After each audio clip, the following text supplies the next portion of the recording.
City mirror, आपका अपना channel, हर छोटी बड़ी खबर पर नजर। सिटी मिरर आपल्या सगळ्यांची मनापासून दिलगिरी व्यक्त करतो, कारण याला तब्बल 1 तास उशीर झाला, त्याबद्दल आपल्या सगळ्यांची दिलगिरी व्यक्त करतो। आज छत्रपती संभाजीनगरच्या ऑरिक्स सिटीच्या संदर्भातली आढावा बैठक आणि मराठवाड्याच्या परिसरातील नव्यानं होणाऱ्या MIDC, मुख्यमंत्री रोजगार निर्मिती योजना, विश्वकर्मा योजना, खादी ग्रामोद्योग योजना, त्यानंतर इथले जे उद्योजक आहेत त्यांच्या अडीअडचणी आणि या सभागृहामध्ये 12 ऑगस्टला जी बैठक झाली होती त्याची अंमलबजावणी या संदर्भातल्या आढावा बैठकांचं नियोजन मी छत्रपती संभाजीनगरमध्ये आज केलं होतं। आणि मला सांगताना एक आनंद आहे की 12 ऑगस्टला जी बैठक झाली आणि ती पत्रकार परिषद मी घेतली होती, त्यातली अनेक कामं सरकारच्या माध्यमातून मार्गी लावण्यामध्ये आम्ही यशस्वी झालो। त्याच्यामध्ये आपल्याला आठवत असेल की 143 वर्ग ब च्या जागा शेतकऱ्यांच्या ज्या होत्या त्या संदर्भात आम्ही एक निर्णय घेतला होता, त्याची फलश्रुती देखील आज आम्हाला मिळालेली आहे। 5.5 कोटी रुपये झाडांचे शेतकऱ्यांना जे द्यायचे होते ते देखील जमा झालेले आहेत। बिडकीनमध्ये नळपाणी योजना मंजूर करायची होती, त्याच्यासाठी देखील 318 कोटी रुपयाचं टेंडर हे नळपाणी योजनेचं निघालेलं आहे। ऑरिक्स सिटी आणि समृद्धी मार्ग हा जोडणारा रस्त्याचा जो एक प्रकल्प आहे तो देखील महिन्याभरामध्ये पूर्ण होणार आहे। फक्त MSRDCची कनेक्टिव्हिटी आता शिल्लक राहिलेली आहे। मुख्यमंत्री रोजगार निर्मिती योजनेमधनं टार्गेट पूर्ण करण्याचा निर्णय देखील आज आम्ही घेतलेला आहे। त्या परिसरातल्या 2 ग्रामपंचायती ज्या आहेत त्या ग्रामपंचायतीची 1,38,000 लिटरची जी रिक्वायरमेंट होती पाण्याची, पिण्याच्या पाण्याची, ती देखील आज आम्ही मंजूर केलेली आहे। त्या संपूर्ण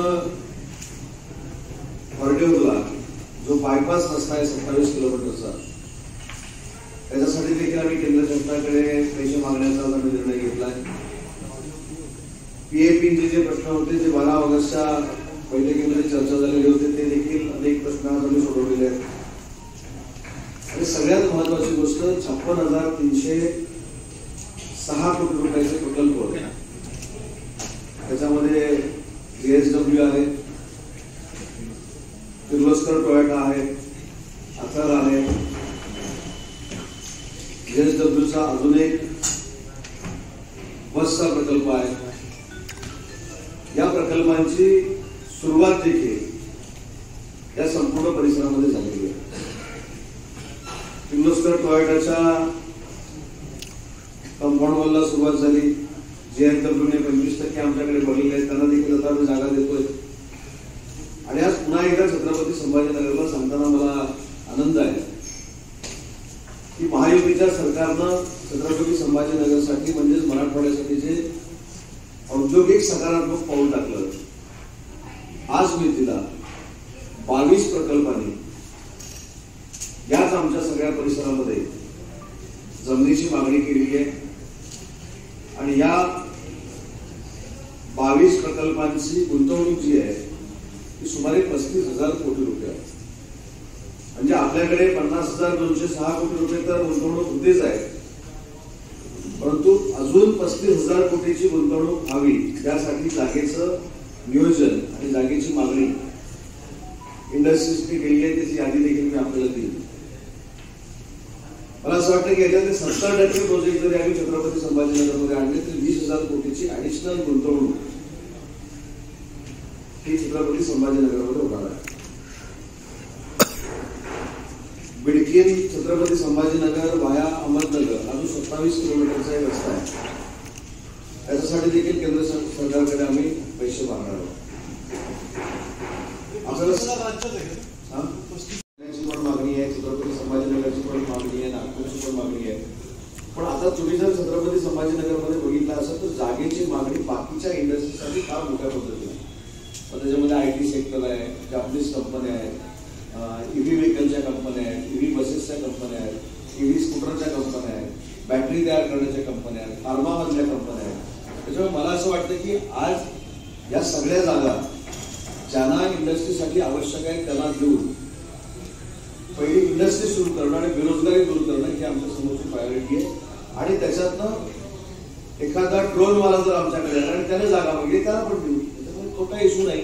पण ड्रोन क्लस्टर केल्यानंतर आज तशी मागणी समोर आलेली नाही, पण बाकीच्या सगळ्या सेक्टरमधली मागणी या जमिनीच्या निमित्तानं पुढे आली. सर, आपण मराठी भाषेला विचार दर्जा दिलेला आहे त्याबद्दल आपलं अभिनंदन आहे.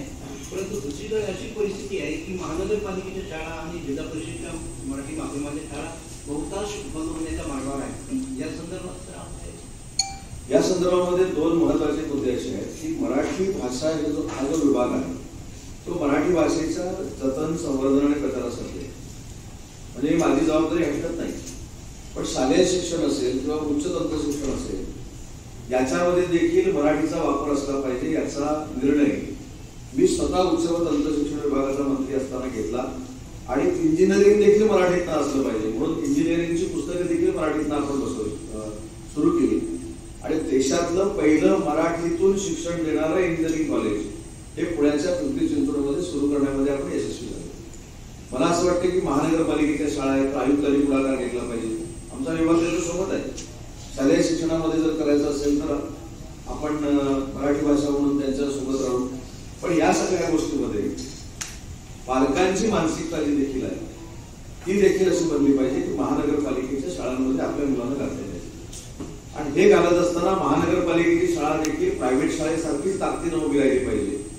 हे इन्फ्रास्ट्रक्चर तयार करण्याची जबाबदारी आमच्या सगळ्यांची आहे. तरच याच्यामध्ये बदल होऊ शकतो. आणि मराठी भाषा विभाग जो आहे, मराठी भाषा विभाग हा फक्त भाषेपुरता मर्यादित नाही तर प्राकृत देखील आपल्याला अभिजात दर्जा द्यायला मिळाला तर प्राकृत भाषेचा निधी देखील महाराष्ट्राला मिळावा ही परवा आम्ही शेखावत साहेबांकडे मागणी केली आणि त्याला देखील सकारात्मक प्रतिसाद मिळाला. सर, आयटी आणि एमएससी सेक्टरसाठी पण तसं जमिनीच्या रेटच्या बाबतीत तसं मी तुम्हाला म्हटलं निवासी आहे की जास्त आहे ते आम्ही कमी करण्याचा प्रयत्न करतो. पण लघु उद्योजकांसाठी जी जागा आहे त्याच्यामध्ये तक्रार नाही आहे. इव्हन प्लग अँड प्ले मध्ये पण आपण त्याला देतो, वीजवर देतोय, भाड्याला देतोय. त्याच्यामुळे ते खुश आहे आणि त्यांची फक्त मागणी होती की आम्हाला जागा द्या आणि त्या रेटमध्ये घ्यायला तयार. आम्ही सांगितलं ना नाही, त्याच्यासाठी मी मुख्यमंत्री महोदयांची चर्चा करून घेईन कारण तो फार मोठा धोरणात्मक निर्णय आहे. आणि त्याच्यामध्ये जर सगळ्यांचं म्हणणं असेल, मागणी असेल की बाबा जागेची मागणी आता वाढते, अजून इंडस्ट्री इथे यायला तयार आहे तर आपण तो ॲक्विएशनचा निर्णय घेऊ.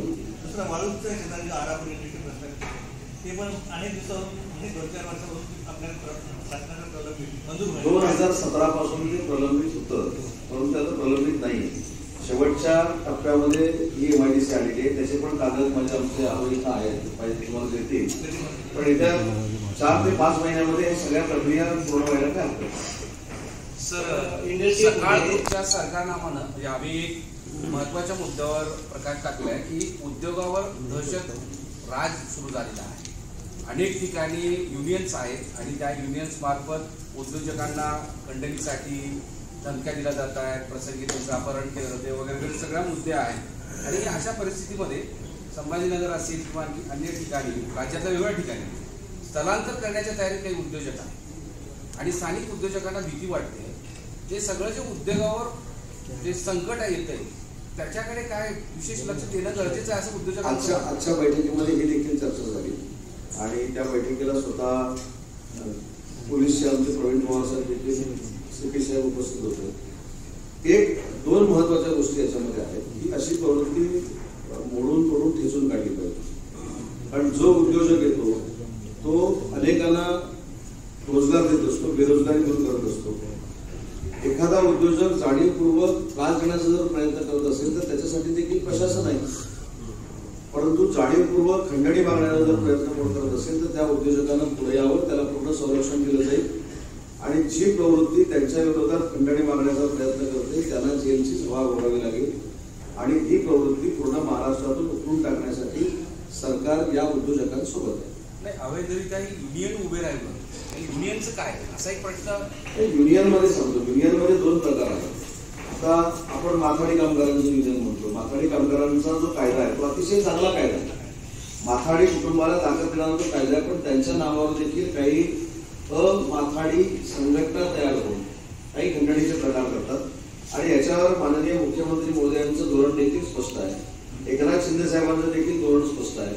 अजितदादांचं देखील धोरण स्पष्ट आहे आणि आमच्या मंत्रिमंडळाचं देखील धोरण स्पष्ट आहे की दादागिरी करून उद्योजकांना त्रास देण्याचा प्रयत्न जर कोण करत असेल तर उद्योजकांनी पुढे यावं.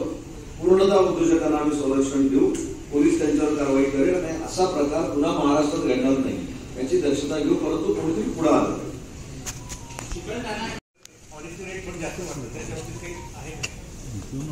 पण तसंच जमिनीच्या रेटच्या बाबतीत तसं मी तुम्हाला म्हटलं निवासी आहे ते जास्त आहे ते आम्ही कमी करण्याचा प्रयत्न करतो. पण लघु उद्योजकांसाठी जी जागा आहे त्याच्यामध्ये तक्रार नाही आहे. इव्हन प्लग अँड प्ले मध्ये पण आपण त्याला देतो, वीजवर देतोय, भाड्याला देतोय, त्याच्यामुळे ते खुश आहे आणि त्यांची फक्त मागणी होती की आम्हाला जागा द्या, आम्ही त्या रेटमध्ये घ्यायला तयार.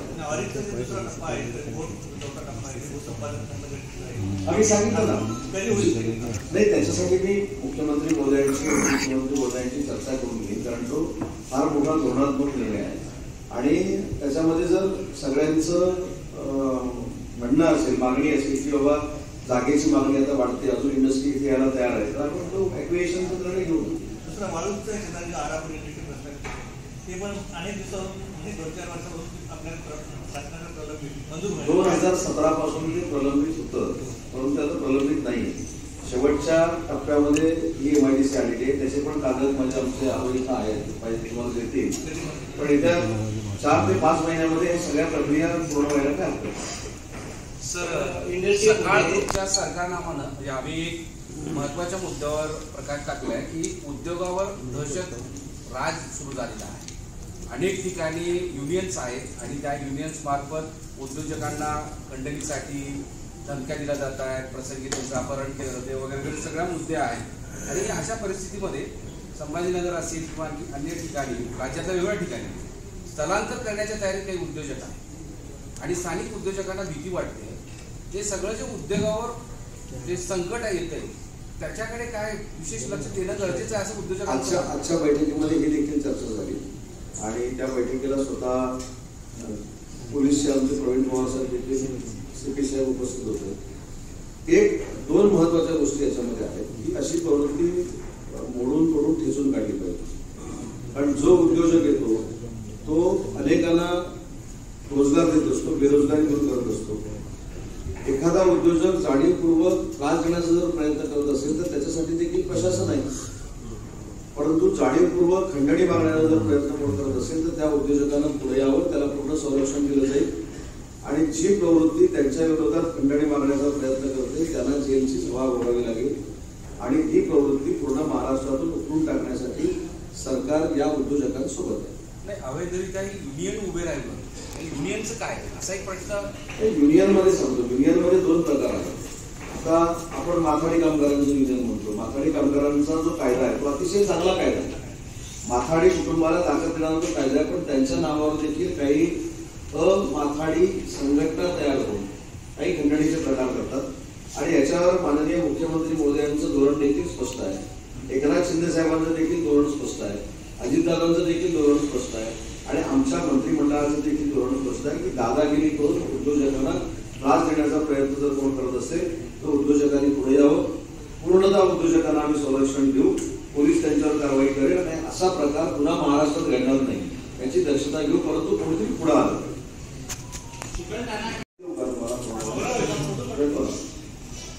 बघा, त्याच्यामध्ये अवनी पॉवर आहे, मॅट्रिक्स गॅस आहे, त्याच्यानंतर सिमन्स लिमिटेड आहे, कॅन्सॉल इलेक्ट्रॉनिक्स आहे, त्याच्यानंतर हर्मन इंडिया आहे. हा म्हणजे आधी 22-22ची आधी देतो. पण याच्यामध्ये कसं आहे, त्यांनी मागणी केली. याचा अर्थ आपल्या छत्रपती संभाजीनगरच्या MIDC कडे किंवा ऑडिटकडे सकारात्मक आता इंडस्ट्रीज बघायला लागलेले त्यांचे प्रचिती आहे आणि त्याच्यातले निम्म्यापेक्षा जास्त प्रकल्प छत्रपती संभाजीनगरला देते. सर, बिल्डिंग DMIC मध्ये शेतकऱ्यांना जमीन परतावा द्या देण्यासाठी अनेक शेतकऱ्यांनी प्रस्ताव दाखल केले तरी जमीन त्यांना कमीपर्यंत मिळणार आहे का? शेतकऱ्यांकडे पैसे नाही. PFPच्या धर्तीवरचं सगळं काम पूर्ण झालेलं आहे. आज आमचे ऍडिशनल कलेक्टर साहेब देखील त्या बैठकीला होते, त्याच्यामुळे ते देखील एक पैठण याच्यामध्ये गेलं. त्याच्यामुळे या बैठकीतनं वर्ग 2च्या ज्या जमिनी आहेत 143 प्रस्ताव जे आहेत ते 7-8 दिवसामध्ये क्लिअर होतील. झाडांचे जे पैसे होते ते 5.5 कोटी रुपये घेऊन म्हणजे खात्यामध्ये आलेले आहेत. त्याच्यामुळे जे प्रकल्प बाधितांचे किंवा जमीन ज्यांची शेतकऱ्यांची गेलेली आहेत त्यांचे प्रश्न जे होते ते देखील बऱ्यापैकी सोडवण्यामध्ये आम्ही यशस्वी झालो. जे आयटी पार्क आहे साहेब, आपली इमारत 45 वर्ष जुनी आहे, तर त्याला आधुनिकीकरण आता करण्यात येईल का? आणि 7 रुपयावरून त्यांचा चौरस फुटाचा दर 46 रुपयावर नेण्यात आला. त्याच्यामुळे आयटी पार्क मध्ये सगळे उद्योजक इथून पळून गेल्याशिवाय महानगरपालिकेकडून अवकाशचा सव्वा कर वसुली कुठल्याही सुविधा न देता त्याच्यामुळे ते उद्योजक पळाले होते असं सतीश चव्हाण साहेबांनी विधान परिषदेमध्ये अनेक वेळा मुद्दे मांडले होते. सतीश चव्हाण साहेबांनी म्हटलं म्हणजे ते खरं असेल म्हणजे माहिती घ्यायला लागेल. पण ते आमदार असल्याने पुराव्याची शिका करू शकणार नाही ना विधान परिषदेत. मी खोटं बोलले असं म्हटलं नाही. पण आता तुम्ही बोलले तुम्ही रेकॉर्डिंग काढून द्या. सतीश चव्हाण साहेब खोटं बोलले असं कुठं बोललं असेल तर शब्द माझे मागे शंका पण नाही उपस्थित केली. माझ्या चेहऱ्यावर कदाचित तुम्हाला तसं वाटलं असतं तर माझा तसा चेहरा असेल शंकेत काय विधिमंडळाचे सहकारी म्हणून सचिन चव्हाण साहेबांनी आपल्या सतीश चव्हाण साहेबांनी जर मुद्दा मांडला असेल तर खरोखरच तपासून बघू. आणि 7 रुपयाचे 46 रुपये जर झाले असतील आणि त्याच्यामुळं IT कंपन्यांची काही मालक जर निघून गेले असतील आपण माहिती घेऊ. पण तशी माहिती माझ्याकडे आज नाही. मी आजची MIDC कडनं माहिती घेतली तर उलट IT कंपनीवाले जागा मागतात आम्हाला 25 एकर जागा आहे. त्याच्यामुळे त्याच्यातली शहानिशा करून जर ते खरं असेल तर कारवाई. थोडा गंभीर प्रश्न असा आहे, मराठी भाषेला अभिजात भाषेचा दर्जा मिळाल्यानंतर अभिवंदन नावाचा हा आपल्या विद्यापीठामध्ये आज होतोय. त्या कार्यक्रमाला देखील मी उपस्थित राहणार आहे. आमचे प्रत्येक जिल्ह्याचे जिल्हाधिकारी हे मराठी भाषेचे सहाय्यक संचालक आहेत. आम्ही काही निधी त्यांना उपलब्ध करून दिलेला आहे. परवा मी दिल्लीमध्ये जाऊन आल्यानंतर मराठी भाषेच्या संवर्धनासाठी आणि जतनासाठी आणि प्रचारासाठी जो निधी आम्ही जिल्हाधिकारी स्तरावर आता डिस्ट्रीब्यूट करू तर त्याच्यातनं शालेय विद्यार्थी, कॉलेजचे विद्यार्थी आणि इन जनरल सगळे मराठी बोलणारे जे माणसं आहेत त्यांच्यासाठी कार्यक्रम आयोजित करावे अशा पद्धतीची आमची संकल्पना. मराठी भाषा जशी छत्रपती संभाजीनगरला बोलली जाते, महाराष्ट्रामध्ये बोलली जाते, तसाच प्रचार परराज्यांमध्ये आणि परदेशामध्ये व्हावा ही देखील भूमिका घेऊन आम्ही पूर्ण महाराष्ट्रामध्ये काम करतोय. आणि मला आपल्याला देखील विनंती करायची आहे की मराठी भाषेला अभिजात भाषेचा दर्जा मिळाल्यानंतर पहिलं विश्व मराठी संमेलन हे 31 जानेवारी, 1 फेब्रुवारी आणि 2 फेब्रुवारीला पुण्यामध्ये होत आहे. आपण देखील त्या कार्यक्रमामध्ये जर सामील झाला तर त्या कार्यक्रमाची शोभा अजून वाढेल. त्यामुळे मराठी भाषेचं संवर्धन, जतन आणि प्रचार करण्यामध्ये जसा आमचा पुढाकार आहे, आमचा विभाग त्याच्यामध्ये काम करतोय, तसं मराठी भाषेचा पत्रकार हा देखील एक घटक आहे, अंग आहे. तर तुम्ही देखील या सगळ्या मोहिमेमध्ये सामील व्हावं ही माझी आपल्या सगळ्यांना विनंती आहे. आणि म्हणून दोन्ही विभागाचा आढावा घेत असताना उद्योजक जे मराठी आहेत त्या मराठी उद्योजकांसाठी कालच जो पुण्यामध्ये कार्यक्रम झाला की जे परराज्यामध्ये उद्योजक आहेत, जे परदेशामध्ये उद्योजक आहेत त्यांना पुन्हा एकदा महाराष्ट्रामध्ये आणून त्यांच्यासाठी एक वेगळी योजना सुरू करावी. तर ती मराठी उद्योजकांसाठी योजना सुरू करण्याचा आमचा मानस आहे. आणि त्या कमिटीसाठी माननीय रघुनाथजी माशेलकर साहेबांची आम्ही नियुक्ती करतोय. माशेलकर सर त्याच्यावर अभ्यास करून आम्हाला प्रपोजल देतील. ते आम्ही शासनासमोर नेऊ, कॅबिनेट समोर नेऊ आणि त्याच्यातनं जो मराठी भाषिक, जो मराठी माणूस परराज्यामध्ये आणि परदेशांमध्ये गेलेला आहे परंतु त्याला महाराष्ट्रामध्ये येऊन पुन्हा एक्सपान्शन करायचं किंवा उद्योग सुरू करायचा आहे तर त्याच्या मागे देखील महाराष्ट्र शासन ठामपणानं उभं राहणार.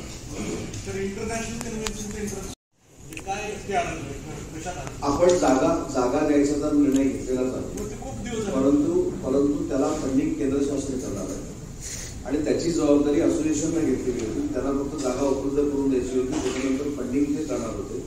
परंतु आज देखील मला असं कळलं की पुढच्या महिन्यामध्ये जे फार मोठे एक्झिबिशन आहे त्याच्यासाठी देखील ती जागा पाहिजे होती, ती देखील आम्ही केल्याचा निर्णय ऑडिटमध्ये घेतलेला आहे. त्याच्यामुळे एक्झिबिशन सेंटर बांधत असताना सगळ्या तिथल्या इंडस्ट्रीच्या असोसिएशननी आता मोठमोठ्या ज्या कंपन्या आल्या आहेत त्यांच्याकडनं CSR मधून जरी पैसे उभे केले तरी त्याच्यातलं काही पर्सेंटेज MIDC म्हणून किंवा ऑरिक म्हणून आम्ही देऊ शकतो.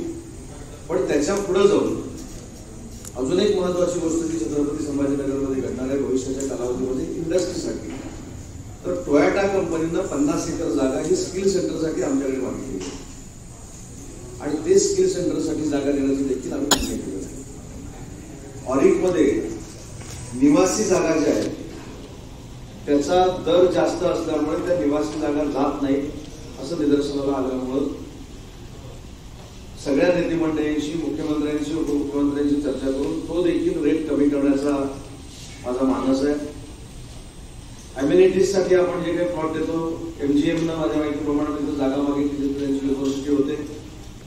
तर मला शैक्षणिक क्षेत्रामध्ये काम करणाऱ्या, हॉटेलिंगमध्ये काम करणाऱ्या, सगळ्याच व्यापार क्षेत्रामध्ये काम करणाऱ्या सहकार्यांना एक विनंती करायची आहे की आमच्याकडे त्या ठिकाणी देखील कमर्शियल प्लॉट्स आहेत, त्या ठिकाणी देखील संस्थांना देण्यासाठी जे प्लॉट्स आहेत जे कायदेशीररित्या आम्ही देऊ शकतो अशी चळवळ देखील त्या ठिकाणी जर सुरू होणार असेल तिथे हॉटेलिंग मोठ्या पद्धतीने होणार असेल, कॉलेजेस मोठ्या पद्धतीने होणार असतील, संस्था उभ्या राहणार असतील तर त्याच्यासाठी जी जागा सेपरेट बाजूला काढून त्याचा रेट देखील ठरवण्यात आलेला आहे ती देखील जागा देणार त्या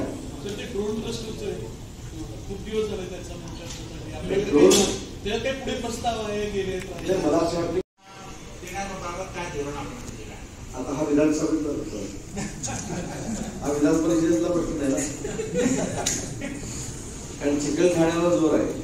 माझं म्हणणं चिकलठाण्याच्या संदर्भामध्ये 2 महत्वाच्या गोष्टी तुम्ही समजून घेतल्या पाहिजे. चिकलठाणा असं नाही सगळ्यात की जे प्लॉट घेतलेले आहेत पण त्याचा वर्षानुवर्ष वापर झालेला नाही ते प्लॉट देखील काढून घेण्याचा निर्णय MIDC म्हणून आम्ही घेतलेला आहे.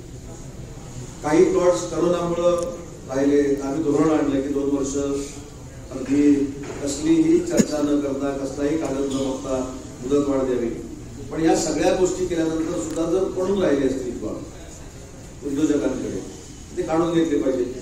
आणि दुसरी महत्वाची गोष्ट आहे की जर चिकलठाण्यामध्ये उद्योग करायचा नाही, मला वाळूजला करायचा किंवा बिल्डिंगला करायचा असं जर उद्योजकाचं मत असेल तर आमच्या अधिकाऱ्यांनी आम्ही थोडंफार त्यांना समजवलं पाहिजे की तुम्ही तिथं जाऊन कारखाना टाका, उद्योग टाका. पण शेवटी उद्योजकाची मानसिकता लागते कुठच्या MIDC जाऊन काम करायचं. त्याच्यामुळे आम्ही जनजागृती करू, आम्ही विनंती करू. शेवटी उद्योजकाला तिथं कारखाना टाकायचं की नाही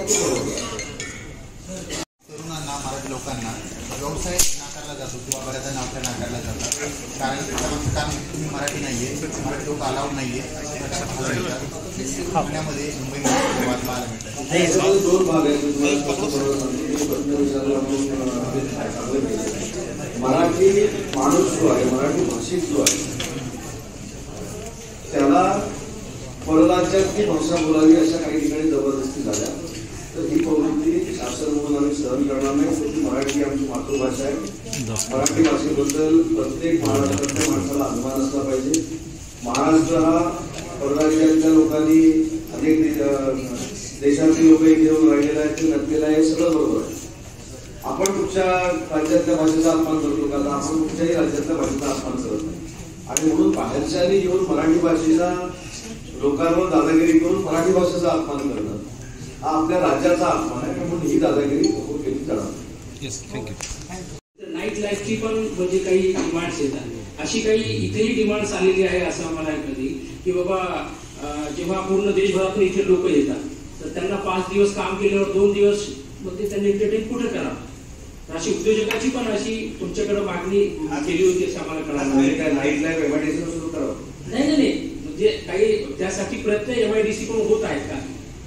मला तर माझ्या 2.5 वर्षाच्या उद्योग मंडळाच्या कारकिर्दीमध्ये पहिला प्रश्न आहे की MIDCच्या उद्योजकांनी नाईट लाईफ सुरू करावं म्हणून माझ्याकडे तर काही केलेलं नाही, मला निवेदन पण काय आलेलं नाही. आणि शेवटी मला असं वाटतं की एखाद्या उद्योजकाला 5 दिवस काम करून थकवाला असेल तर त्याने त्याचे मार्ग स्वीकारायचे म्हणजे MIDC इंटरेस्टेड किती आहेत नेमकं हे सगळं म्हणजे देण्यामागचं काय कारण आहे या निर्णय घेण्यामागचं? आज असोसिएशननं आमच्याकडे 25 एकर IT सेक्टरच्या साठी मागणी केली. 25 एकर 100 एकर नाही, 200 एकर नाही, 500 एकर नाही. मी त्यांना सांगितले काही कालावधीसाठी 25 एकर आपण राखून ठेवू आणि काही कालावधीनंतर जर IT आल्यानंतर आपण जनरल करू. तसं जापनीज कंपनीची मागणी देखील आज टेबल टू टेबल झाली की आम्हाला जर सुपा नाशिकला जसं करून गेले तसं जर केलं तसं म्हणून निर्णय घेतलाय. पण हे काय परमनंट निर्णय आपण घेतलेले नाही. जर 90 दिवसामध्ये 6 महिन्यामध्ये या कंपन्या जर नाही आल्या तर आपण जनरल MIDC सारख्या जागा ज्या आपण देतो तसं आपण केलं. IT कंपन्या आहेत का? IT कंपन्या 20,000 नोटीमध्ये कुठल्या कंपन्या आहेत आणि ती यादी सुरू करायची? आता प्रोव्हाइड